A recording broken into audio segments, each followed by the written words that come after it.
ناظرین، آج نہ صرف ہم آپ کو پورے آسٹریلیا کی سیر کروائیں گے بلکہ آسٹریلیا کے مختلف قسم کے ویزا پروگرام کے ساتھ ساتھ آسٹریلیا کے بارے میں ایسی معلومات جانکاری فراہم کریں گے جو نہ آپ نے کبھی سنی اور نہ آپ نے کبھی دیکھی۔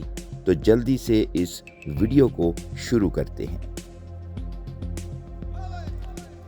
ناظرین، سن 2011 میں آسٹریلیا کے وزیر داخلہ نے ایک بار بڑی رونق سے کہا تھا کہ اگر جیسس کرائسٹ بھی ہمارے آسٹریلیا میں بغیر ویزا کے داخل ہوں اور اسائلم مانگیں تو ہم ان کو بھی ڈی پورٹ کر دیں۔ ناظرین، اسی سال آسٹریلیا نے ایک قانون پاس کیا تھا کہ آج کے بعد اگر کوئی بھی غیر قانونی تارک وطن، چاہے وہ کشتی سے آئے یا ہوائی راستے سے، اس کو نورو جزیرے میں فوری طور پہ بھیج دیا جائے گا اور آسٹریلیا ہرگز سیٹل نہیں کیا جائے گا۔ یہ قانون 2011 سے آج تک لاگو ہے۔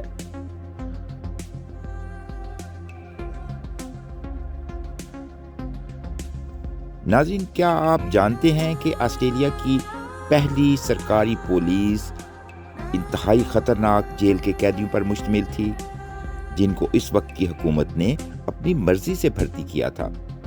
ہوا یوں کہ جب آسٹریلیا نیا ملک بنا تو وہاں کی امن و امان کی صورتحال بہت خراب ہو گئی۔ چوری، راہزنی، ڈکیتی، قتل کے واقعات تو عام تھے۔ تو اس وقت کی حکومت نے تنگ آ کر وہاں کے موجودہ جرائم پیشہ افراد جو کہ جیل میں تھے، جو برطانیہ اور یورپ سے لائے گئے تھے، کو جیلوں سے نکال کر پولیس میں بھرتی کرنا شروع کر دیا تاکہ وہ ملک کی امن و امان کی صورتحال کو بہتر بنا سکیں۔ آسٹریلیا کے بارے میں ایک اور دلچسپ حقیقت یہ ہے کہ آسٹریلیا نے اپنے ایک کمزور ترین دشمن کو مزہ چکھانے کے لیے اس کے خلاف جنگ کا فیصلہ کیا، لیکن وہ جنگ بری طرح ہار گئے۔ واقعہ کچھ یوں ہے کہ ایک ایمو نامی پرندہ جو صرف آسٹریلیا میں پایا جاتا ہے، جس کا قد تقریباً 6.25 فٹ کے قریب ہے، نے آسٹریلیا کے ناک میں دم کیا ہوا تھا، لہٰذا آسٹریلیا نے ان کی نسل کشی کا فیصلہ کر لیا اور انہیں اپنے جنگ عظیم دوم کے فوجیوں کو ان کو مارنے پر لگا دیا۔ حتیٰ کہ اس دیو قامت پرندے کو مارنے کے لیے 10 گولیاں تک صرف کی گئیں، لیکن یہ پرندہ پھر بھی زندہ بچ جاتا اور ان کی نسل ختم ہونے کی بجائے وہ اور بڑھنے لگی۔ آخر کار تنگ آ کر آسٹریلین گورنمنٹ نے ان کے آگے ہتھیار ڈال دیے۔ ناظرین، کیا آپ جانتے ہیں کہ آسٹریلیا کے 80% پودے اور جانور ایسے ہیں جو دنیا میں کہیں اور نہیں پائے جاتے اور نہ ہی وہ دنیا میں کہیں اور سروائیو کر سکتے ہیں۔ آسٹریلیا کا تقریباً 70% رقبہ اور 90% زیر زمین پانی کاشت کے قابل ہی نہیں، حالانکہ پچھلے 50 سال سے زرعی ماہرین اس کو قابل کاشت بنانے پر لگے ہوئے ہیں، لیکن تاحال انہیں کوئی کامیابی نہیں مل سکی۔ لیکن اس کے باوجود بھی آسٹریلیا دنیا کے بڑے زرعی ممالک میں شمار ہوتا ہے۔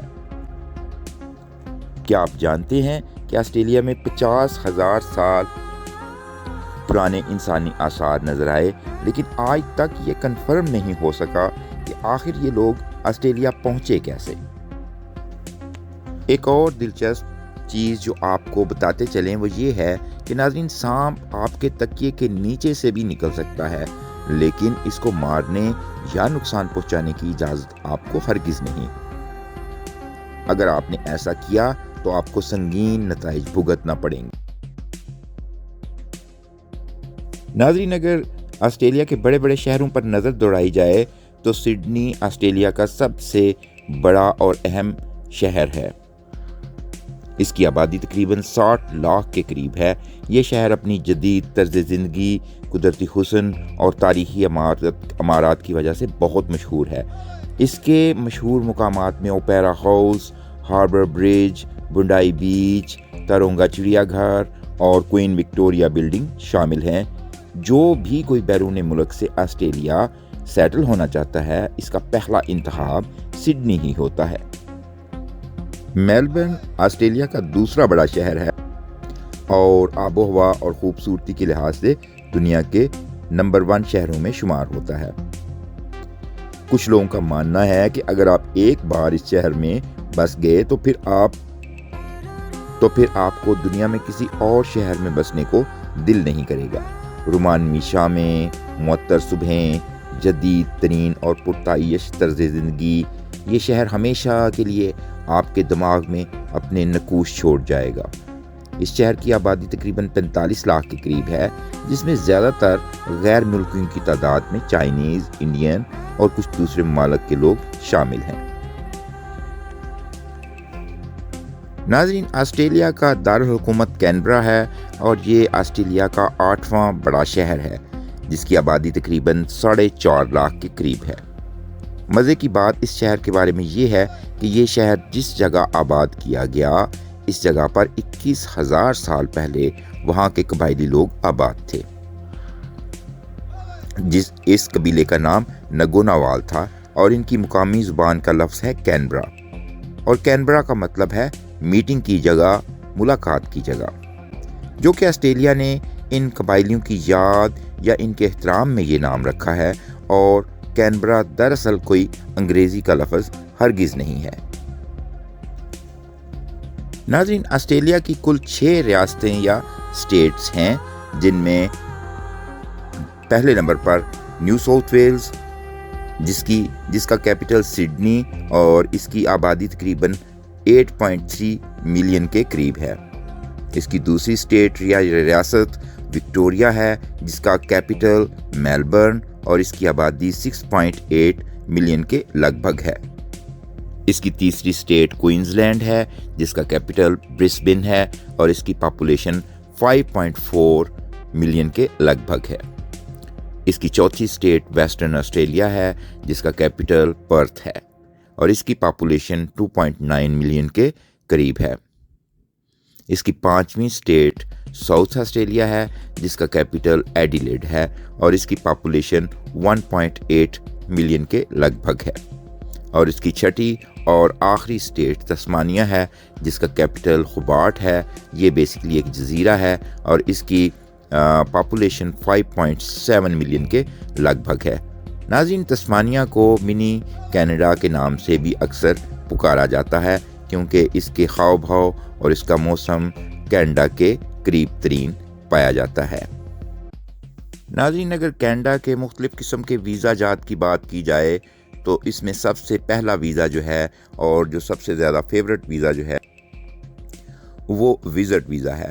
وزٹ ویزا 600 کیٹیگری میں آتا ہے اور اس کا پروسیس اسٹیٹ فارورڈ اور آپ آن لائن اپلائی کر سکتے ہیں، جس میں زیادہ تر امپورٹنٹ ڈاکومنٹس جو ہیں وہ آپ کے پاسپورٹ کی کاپی، آپ کی بینک سٹیٹمنٹ، اسپانسر لیٹر، آپ کی انٹینشنز، آپ کا پلانس اور آپ کی مالی حیثیت اور آپ کے فیملی کچھ سرٹیفکیٹس وغیرہ لگتے ہیں۔ یہ ویزا بیسیکلی آسٹریلیا بہت چھان بین کر کے اور ویریفیکیشن کر کے دیتا ہے۔ اس کا ایک اور ویزا جو ہے جس کو ہم ورکنگ ان آسٹریلیا کے نام سے بھی پکارتے ہیں یا جانتے ہیں، یہ ویزا بھی تقریباً بہت اسٹیٹ فارورڈ ہے۔ اس میں کچھ امپورٹنٹ قسم کی جو ٹرم اینڈ کنڈیشن ہیں، شرائط ہیں، اگر آپ وہ پوری کر لیتے ہیں تو آپ کو آسٹریلیا میں ورک ویزا ملنے کے چانسز 100% ہو جاتے ہیں۔ وہ امپورٹنٹ یا ضروری شرائط کیا ہیں؟